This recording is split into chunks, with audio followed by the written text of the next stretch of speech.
Namo Bhagavate Vasudevaya.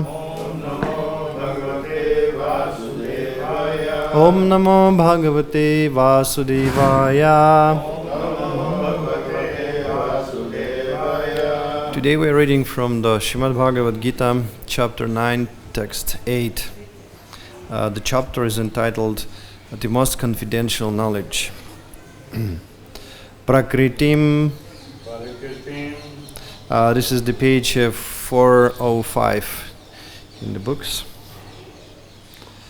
Prakritim swam avashtabhya visrijami punaha bhutagramam imam kritsnam avasham prakritir vasat prakritim swam avashtabhya visrijami punaha bhutagramam imam kritsnam avasham prakritir vasat prakritim, the material nature, swam, of my personal self, avashtabhya, entering into, visrijami, I create, punaha, again and again, bhutagramam, all the cosmic manifestations, imam, these, kritsnam, in total, avasham, automatically, prakriteh, of the force of nature, vasat, under obligation. Translation and purport by His Divine Grace, A.C. Bhakti-Vedanta Swami Shiva Prabhupada. The whole cosmic order is under me. Under my will, it is automatically manifested again and again, and under my will, it is annihilated at the end. Oh yeah, the mic was off all this time. Let me read it again. The whole cosmic order is under me. Under my will, it is automatically manifested again and again, and under my will, it is annihilated at the end. A purport. This material world is the manifestation of the inferior energy of the Supreme Personality of Godhead. This has already been explained several times. At the creation, the material energy is let loose as the Mahatattva, into which the Lord, as his first Purusha incarnation, Mahavishnu, enters. He lies within the causal ocean and breathes out innumerable universes, and into each universe the Lord again enters as Garbhodakashaya Vishnu. Each universe is in that way created. He still further manifests himself as Kshirodakashaya Vishnu, and that Vishnu enters into everything, even into the minute atom. This fact is explained here. He enters into everything. Now, as far as the living entities are concerned, they are impregnated into this material nature, and as a result of their past deeds, they take different positions. Thus, the activities of this material world begin. The activities of the different species of living beings are begun from the very moment of the creation. It is not that all is evolved. The different species of life are created immediately along with the universe. Man, animal, beasts, birds, everything is simultaneously created, because whatever desires the living entities had at the last annihilation are again manifested. It is clearly indicated here by the word avasham that the living entities have nothing to do with this process. The state of being in their past life is the past creation. The state of being in their past life, in the past creation, is simply manifested again, and all this is done simply by His will. This is the inconceivable potency of the Supreme Personality of Godhead, and after creating different species of life, he has no connection with them. The creation takes place to accommodate the inclinations of the various living entities, and so the Lord does not become involved with it.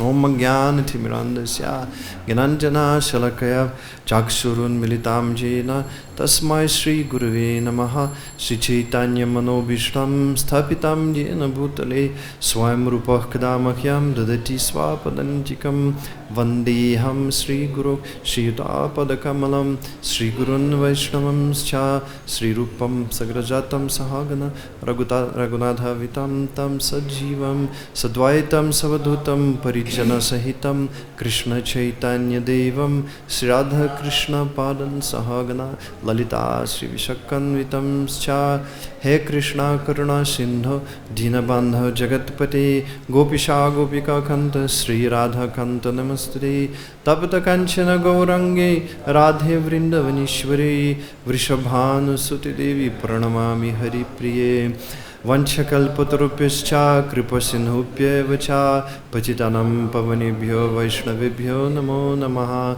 Jai Sri Krishna Chaitanya Prabhu Nityananda Sri Advaita Gadadhara Sri Vasadi Gaura Bhakta Vrinda Hare Krishna Krishna Krishna Hare Hare Hare Rama Rama Rama Hare Hare Hare Krishna Krishna Krishna Hare Hare Hare Rama Rama Rama Hare Hare.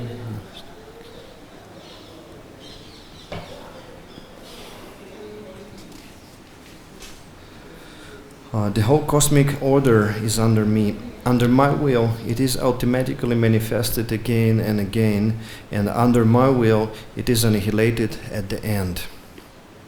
So we go on reading from the chapter 9 of the Srimad Bhagavad-Gita, the most confidential knowledge. As I said in the previous class I was given, I was referring to Shri Gopala Sahasranama Stotram, and I was referring to it as an example of how confidential this knowledge actually is. In this stotram, which is composed by Sri Narada Muni, Lord Shiva converses with the goddess Parvati, and he tells Parvati, please do not reveal this confidential truth about Gopal. So he's talking about the glories of Gopal. So because thus the name Shri Gopala Sahasranama. So 1,000 names of Shri Gopal. And he tells Parvati, please never reveal this truth to those people who are unfit to hear about this knowledge. So this knowledge is very, very confidential, actually it's only due to the advent of Sri Chaitanya Mahaprabhu 500 years ago that practically speaking the whole population of earth has an opportunity to hear about this knowledge, to be in touch with this knowledge, because otherwise this knowledge is very, very confidential. And actually, although we distribute books and deliver thousands of classes, and by many other means we are trying to preach this knowledge, still it remains very confidential. Why? Because this knowledge basically has been obtained by realization. So this means that personal experience has to be there, and unless we have to some extent obtained that personal experience of that taste of Krishna consciousness, we can't really say we have received this knowledge. And moreover, in our sampradaya, when we get the second initiation, we are given the Guru Gayatri mantra. I think we all heard about it. And in that Guru Gayatri mantra, the translation goes like, let's meditate on our spiritual master, on his enthusiasm, in Krishna's service. So basically, this Guru Gayatri mantra is meant for imbuing the mood of our spiritual master. What gives him his great enthusiasm in serving Krishna. So that's that's how important the spiritual master is.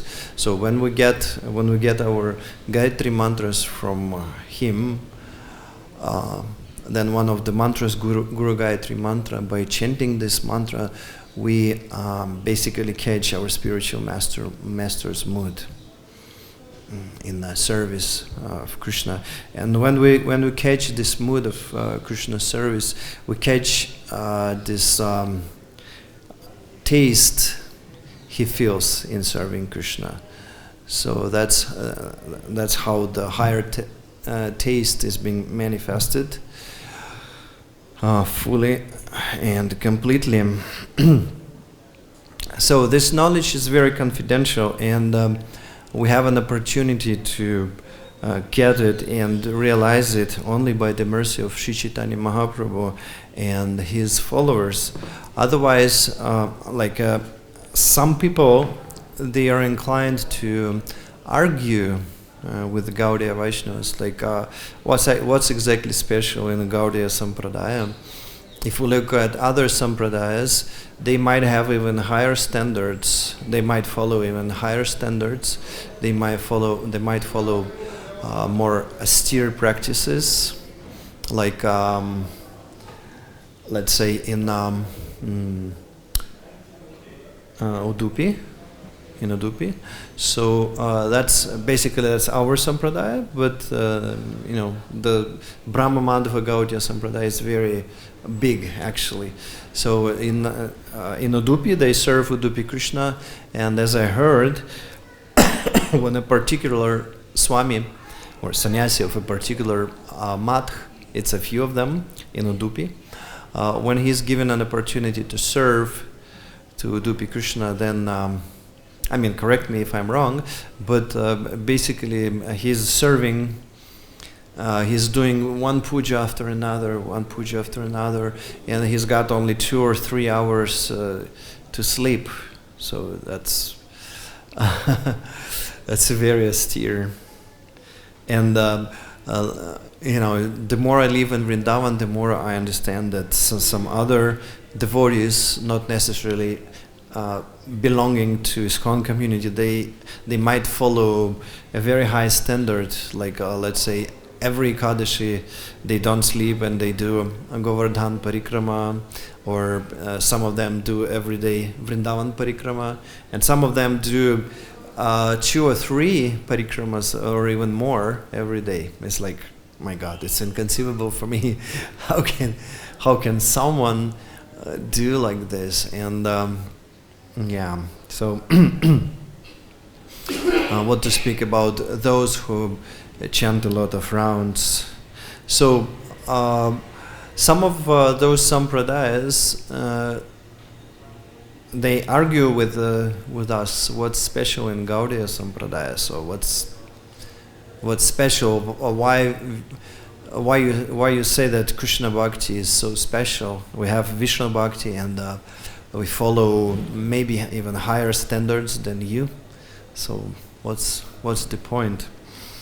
And the point is, before Lord Chaitanya Mahaprabhu established his mission in this world 500 years ago, there were other Vaishnava Sampradayas, and some of them followed quite high standards. But the point is, when someone is having some achievements, one thing is to have an achievement, and another thing is what's your goal.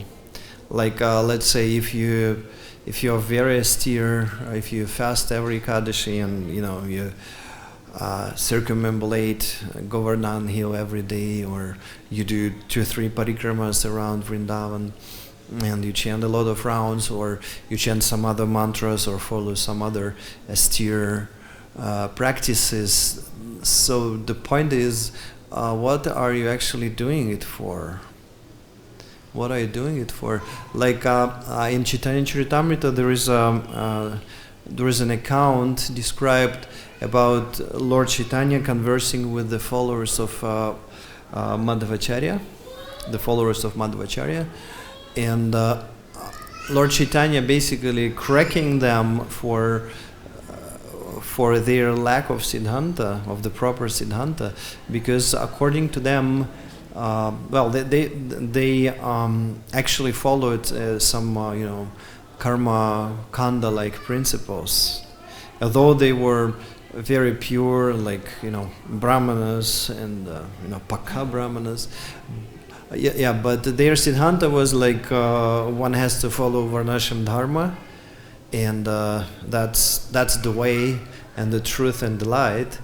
But as we know, varnashram dharma is actually, this is one of Prabhupada's instructions to establish varnashram dharma, and no one really cancelled it. But the varnashram dharma is like a particular level of advancement. But the real goal is how it states in the Srimad Bhagavatam, the first canto, that who can remember this quote? Savaipum sah paro dharmo yato bhakti ratokshajay. No, that's the bhakti's definition. No, there is another verse where it says that the meaning of all of these practices, like Vedic knowledge and varnashram dharma, is really to have the taste for Krishna Katha, for chanting the holy name. Otherwise, it is shrama eva hi kevalam. Otherwise, it's so much useless labor.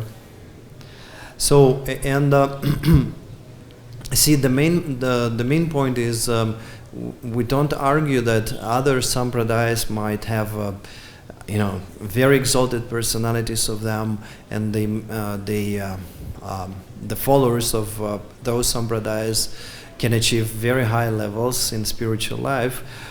But still, unless Gauranga Mahaprabhu made it, unless Sri Chaitanya Mahaprabhu and Nityananda Prabhu broke open the storehouse of the pure love for Krishna Prema, it wasn't really available in this material world. So that's what's special in the Gaudiya Sampradaya, because the Gaudiya Sampradaya gives the knowledge about the most confidential relationships with Krishna. And also the members of our Sampradayas may not consider Krishna to be the Supreme Lord. Like in the South India, they believe that Krishna is an avatar of Vishnu, right? So they believe like this, and Vishnu takes the form of Krishna to just sport a little bit, and otherwise Vishnu is superior, and they have tons of scriptures to substantiate their point.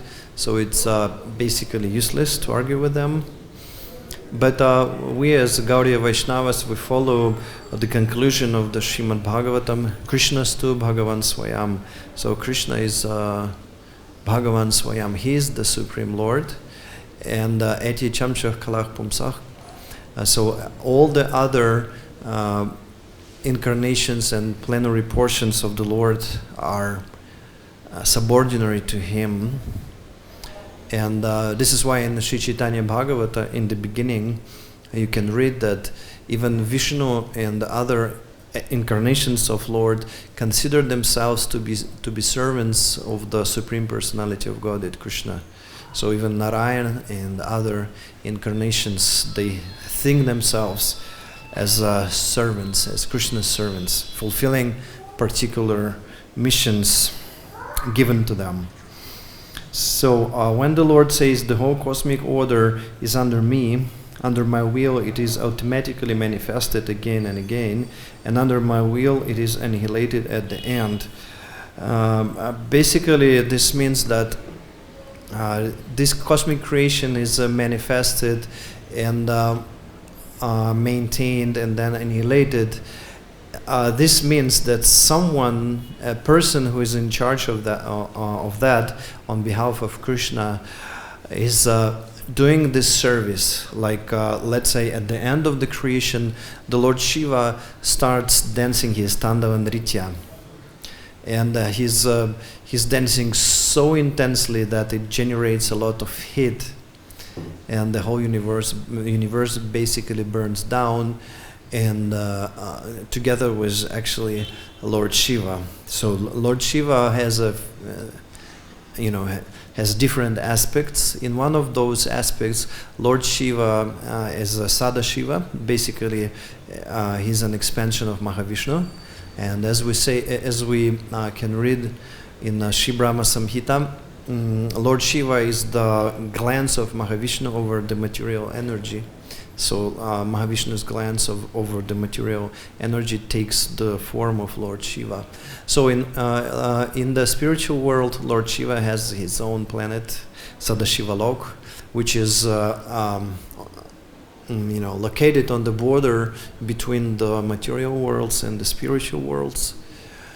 And in other manifestation of his, which is for each and every universe created by Mahavishnu, Lord Shiva is being, Lord Shiva basically burns together with the universe he has to destroy. So, and same applies to Lord Brahma. He's also, he's not immortal completely. And same applies to other great personalities like demigods. And this is why worshipping of those personalities is actually temporary. But nevertheless, let's say if we take, for example, Lord Shiva, Lord Shiva is Karunavataram, means he's Karpuradharam, Karunavataram, right? So he's he smells like camphor, right? So that's how this verse translates, Karpuradharam. And his Karunavataram, he's the incarnation of mercy, of the Lord's mercy.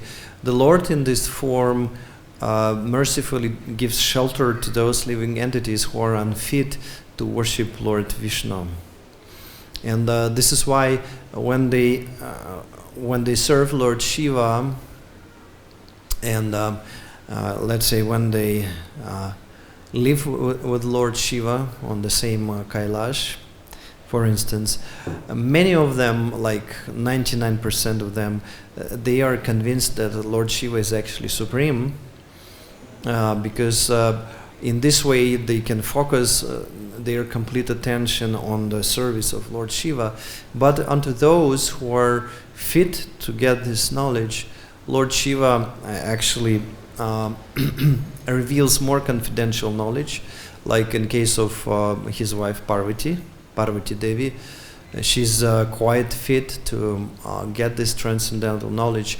This is why when she questions Lord Shiva, "Oh my Lord, you are the master of all the three worlds, and the whole world worships to you. But whom do you worship to, and on whom do you meditate? Unto whom you meditate?" And in reply, Lord Shiva answers like Sri Gopala Sahasranama Stotram is one of his answers. And in another case, Lord Shiva tells Parvati about Ramachandra, about Lord Ramachandra, that he's a devotee of Lord Ramachandra, and he constantly meditates on Lord Ramachandra's leelas. So only such confidential associates of Lord Shiva, like Parvati Devi and let's say Ganeshji, they can know about. They know that Lord Shiva actually worships, Krishna or Vishnu. And in the case of Ganesh, as we know, Ganesh holds the lotus feet of Lord Narasimhadev on his head in order to obtain the energy necessary to remove all the obstacles on the way of the progress of the three worlds. So the whole world worships Ganesha, Ganapati, to get their obstacles removed. But Lord Ganapati himself, Ganeshji, worships Narasimhadev to get his Shakti, by which he removes all the obstacles. So this knowledge is very confidential, and from one point of view, Krishna tells in Bhagavad-Gita that we should not disturb those people who are not ready to accept this knowledge. We should not unnecessarily disturb them. But from the other viewpoint, Gauranga Mahaprabhu opened a different way for us by his mercy. Even those people who are unfit to worship Krishna, they can join us. They can start processing of devotional service. And like I remember my first. The first things I felt when I heard the Hare Krishna mantra for the first time, it was, something a little bit far from the positive, I would say. So basically, the Hare Krishna mantra, I felt like someone's poking my ears with knives, like small knives. Yeah. So, but then something happened. Let's say when I tasted my first bit of prasadam, of Krishna prasadam, then it started changing. So we have our secret weapon, which is Krishna prasad. This is why, devotees should use any opportunity to chant the holy name and distribute Krishna prasadam, and of course preaching should be there, but following the example of our acharyas, we should mainly preach to those people who have the capability of understanding our preaching, and to others mainly give the holy name and prasadam, and then by listening to the holy name and by eating prasadam, those persons will become slowly, gradually fit for receiving this knowledge. And actually, one of the reasons why we see degradation in this world, like let's say even India is not an exception. We see that things have been quickly deteriorating. Here in India, the morale is very quickly deteriorates very quickly. Like you just have to, let's say, go to Facebook and see what kind of videos they entertain themselves and the public with. What kind of the movies the movie studios produce nowadays, and you understand that degradation is obvious. But one of the reasons why the Lord sanctions this degradation is, if people were elevated and attached very much to their respective traditions, those traditions can serve like shores on, like horses. They wear shores and special devices for the horse not to look right or left, only where the horse is supposed to look straight ahead. So those traditions, they may serve like those shores, limiting their perception, making instead of bringing good to the people, those traditions can make them narrow-minded, and this is one of the reasons why traditional values have been destroyed Of course, there is another reason which is more obvious, and that is the Kali Yuga is going on, and degradation is the main sign of this age. But still, one of the reasons why people degrade is in that degraded state it's a little bit easier for them to accept this knowledge of Krishna Bhakti. And the example which is given in the Shastras is if you take a diamond and put it on a bright background. So a diamond on the bright background isn't very relishable because the bright background produces a lot of, it's bright, it produces a lot of light. When you put light on it, it reflects the light back and everything is bright. So the diamond, doesn't look that beautiful on the bright background. But if you put the same diamond on a dark background, let's say some dark, let's say black or blue cloth, then the diamond will appear way differently because the background is in the contrast with the shining properties of the diamond. So the diamond will look very, very beautiful. So same way, the mercy of Lord Chaitanya shines brightly and is really relishable on the black background of this present age of Kali. This is one of the reasons why this confidential knowledge, which has been disseminated by our sampradaya, is available, especially in this age of Kali. And in this purport, Srila Prabhupada explains about like Mahavishnu enters Mahatattva. At the creation, the material energy is let loose as the Mahatattva. So before the creation, the material energy is contained within the Supreme Personality of Godhead. Then it comes out as the Mahatattva, and then the Lord lays down or enters Mahatattva. He lies within the causal ocean and breathes out innumerable universes. So this is how creation takes place. Then he enters each and every universe again as Garbhodakashaya Vishnu, and then the heart of every living entity as Kshirodakashaya Vishnu. He enters into everything as Kshirodakashaya Vishnu. So in this way, the reason why we need this knowledge is this knowledge helps us to focus our attention on Krishna. When we understand that Krishna is really everything, and man, animals, beasts, birds, everything is simultaneously created, because whatever desires the living entities had at the last annihilation are again manifested.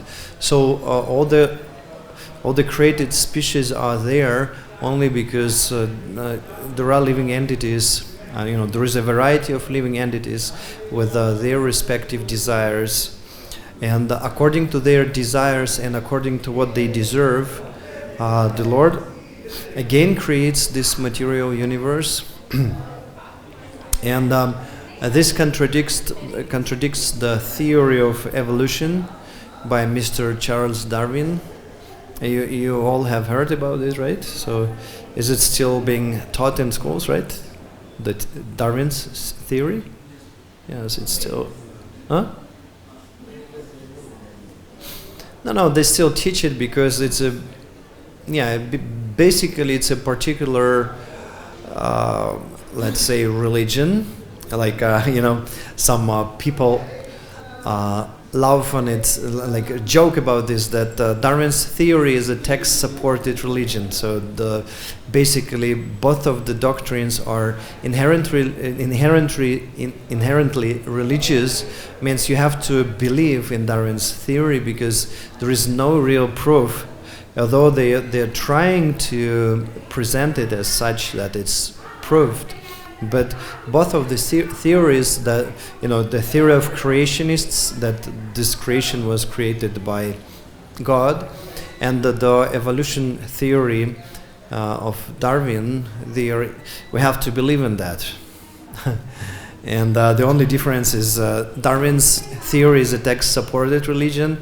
If you don't believe it, or if you don't pose yourself that you believe it, you will not pass, let's say, biology exams, right? So if you're taking biology exam and you're telling to your teacher, you know what, I don't believe in that. So this is all Darwin's theory, and it's not proved. So then he'll give you your F mark, and you'll not pass your exams. Yeah, but that's just there is a class of people in this world which are materialistic scientists, which believe in that. But basically, what we should do when we hear from them all their theories, and when we hear that they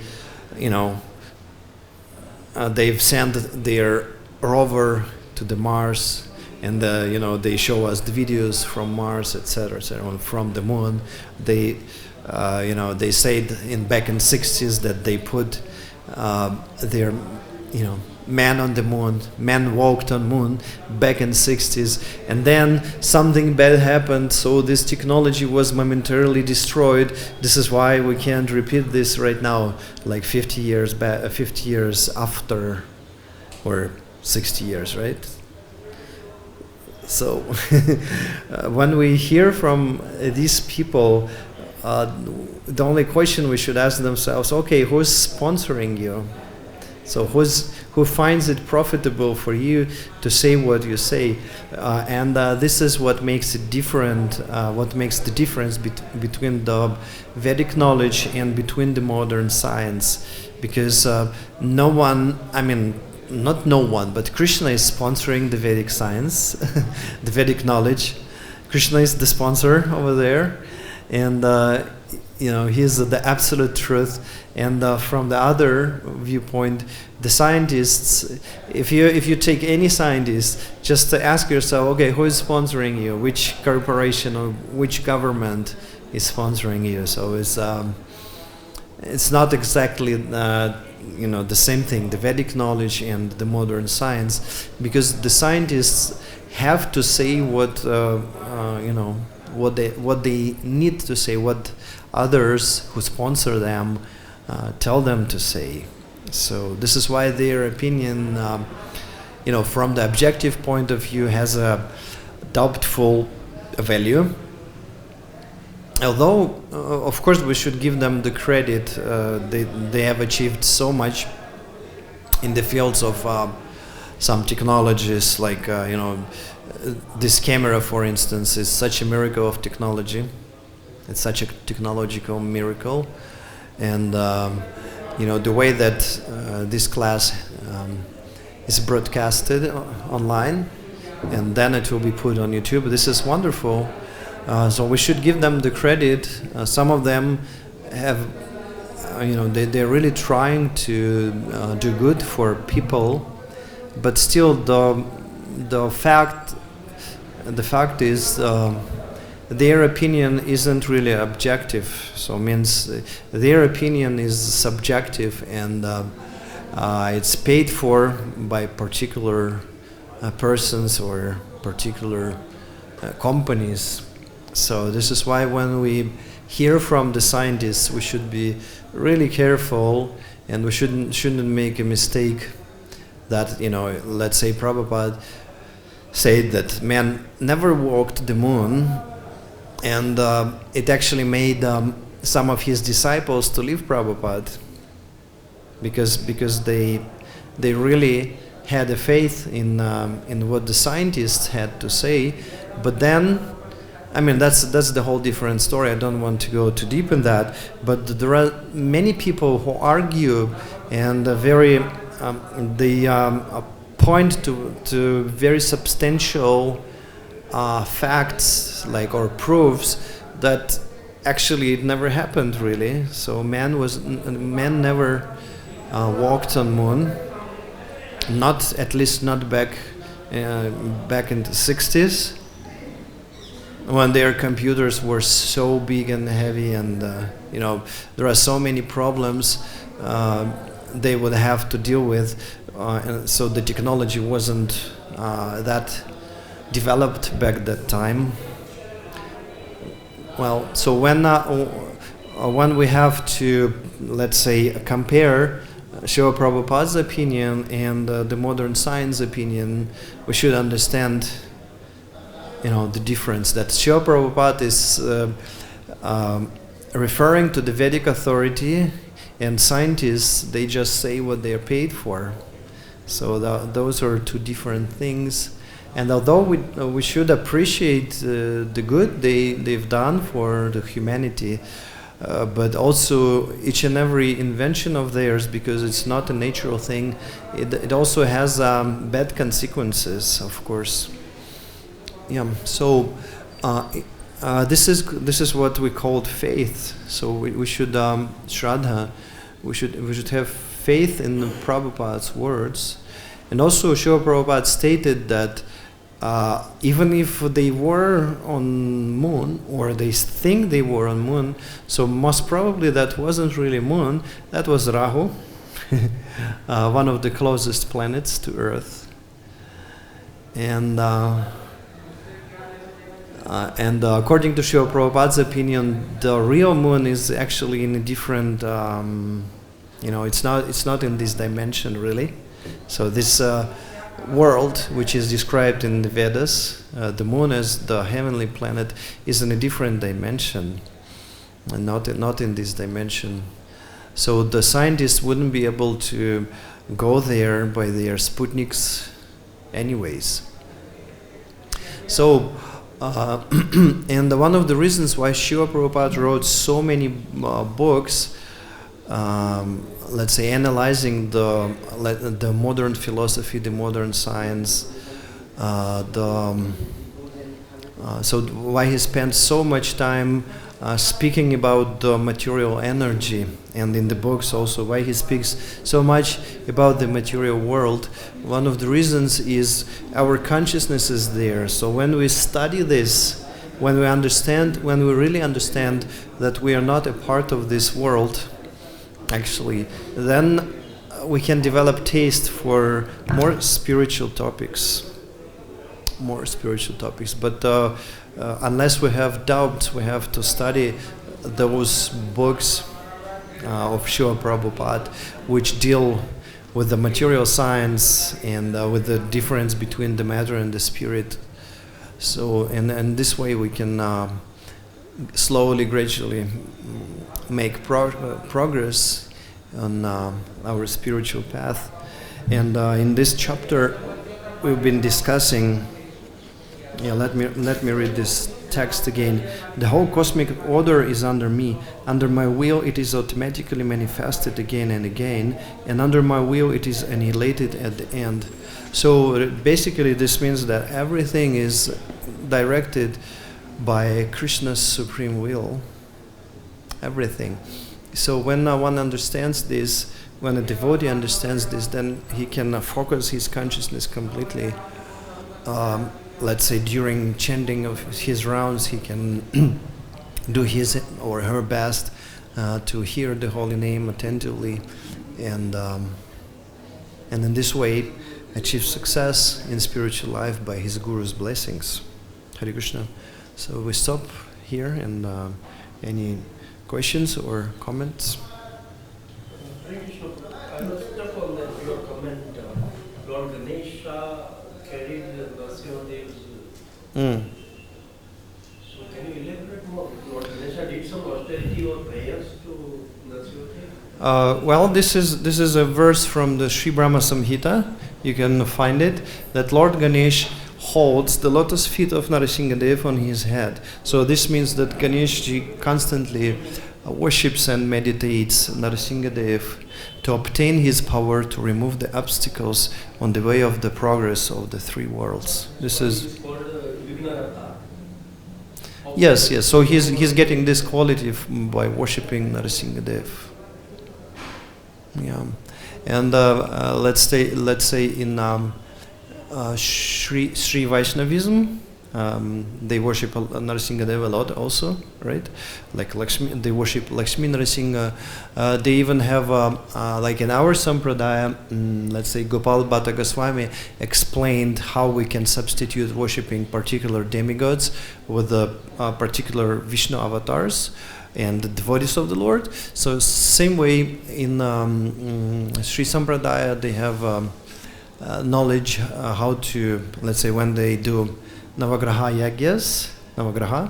Yagya. So instead or together with worshipping a particular graha, they worship a particular form of Narasimhadev. And basically, I say the together or instead. So basically, it can be done instead. Instead of worshipping a particular graha, one can worship a particular form of Narasimhadev. Or Gopal Bhatta Goswami explains, how we can worship instead of worshipping a particular demigod, we can worship a particular form of the Lord or a particular devotee. So there's this knowledge is also available. I think 9 types of Narasimha. Huh? 9 types of Narasimha. Yeah. The forms of Narasimhadev, yes.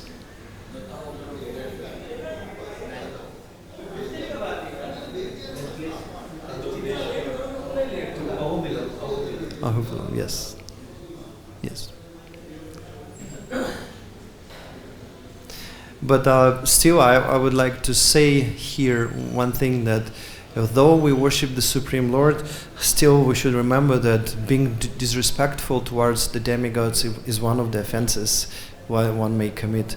So the Vaishnavas are never disrespectful towards demigods. First of all, they are the authorities on this of this world. You can't really, say something bad to let's say a president of a country without being punished. And same way, they are great personalities. They have to be respected. And also there is other way of worshipping demigods, which is not really worshipping demigods, but worshipping the Supreme Personality of Godhead, but treating the demigods as the Lord's devotees. So in this sense, it's possible, because let's say even in ISKCON, during the many pujas or aratis, they first worship Ganeshji, and then they do the main puja. So this is perfectly acceptable. So we should not worship demigods as separate gods. Like, okay, Krishna didn't give that to me. Okay, I'm getting this from Ganesh or from Shiva. No, that's not the way. But if we treat the demigods like the Lord's devotees, which are, by the way, superior to us, then this is respectful. Yes. So we can worship demigods as Vaishnavas, desiring to obtain their blessings to serve Krishna better. And in this way, like gopis showed us the example, they worship the goddess Katyayani, which is Durga Devi, but their goal was Krishna. So in this case, Katyayani was Yogamaya, the Lord's internal energy.